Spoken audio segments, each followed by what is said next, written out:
بسم اللہ الرحمن الرحیم۔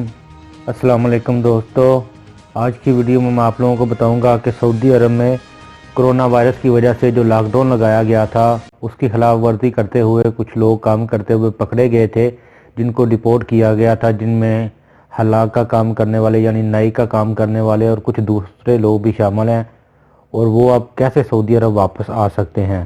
ہاں تو دوستو، کرونا وائرس کے دوران حکومت کی جانب سے واضح طور پر کہا گیا تھا کہ قانون کی خلاف ورزی کرنے والوں سے سختی سے نپٹا جائے گا۔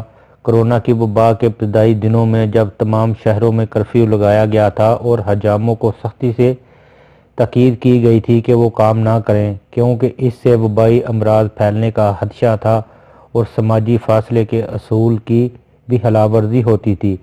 کرفیو اور کرونا وائرس کے SOPs پر عمل نہ کرنے کی سزا سخت مقرر کی گئی تھی۔ سزاؤں میں جرمانہ، قید اور غیر ملکی ہونے کی صورت میں ملک بدری مقرر کی گئی تھی۔ تاہم مملکت کے لیے بلیک لسٹ ہونے کی مدت کا تعین کیس کی نوعیت میں کیا جاتا تھا۔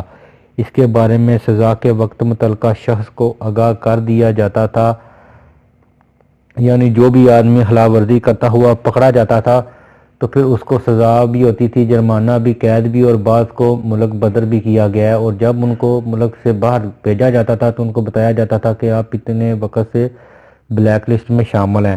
اور ادھر جو لوگ خلاق کا کام کرتے ہیں ان کو بھی پکڑا گیا تھا، اور جو دوسرے بھی غیر ملکی پکڑے گئے تھے جو کرونا وائرس کے SOPs جو تھے ان کی خلاف ورزی کر رہے تھے، اور اس کی وجہ سے وہ پکڑے گئے تھے اور ان کو ملک سے باہر بھیج دیا گیا ہے۔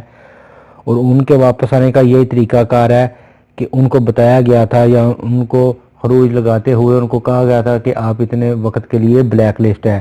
اگر آپ لوگوں کو نہیں پتا کہ آپ کتنے وقت کے لیے بلیک لسٹ ہیں تو آپ کو چاہیے کہ آپ جوازات کی ای میل پر اپنا اقامہ نمبر اور اپنا پاسپورٹ نمبر ارسال کریں اور ان سے معلومات حاصل کریں، کیونکہ ہر کیس کا فیصلہ اس کی نوعیت کے مطابق کیا جاتا ہے۔ تو ادھر سے ہی آپ کو بہتر طریقے سے پتہ چل سکے گا کہ آپ کتنے وقت کے لیے سعودی عرب میں داخلے کے لیے بلیک لسٹ ہیں۔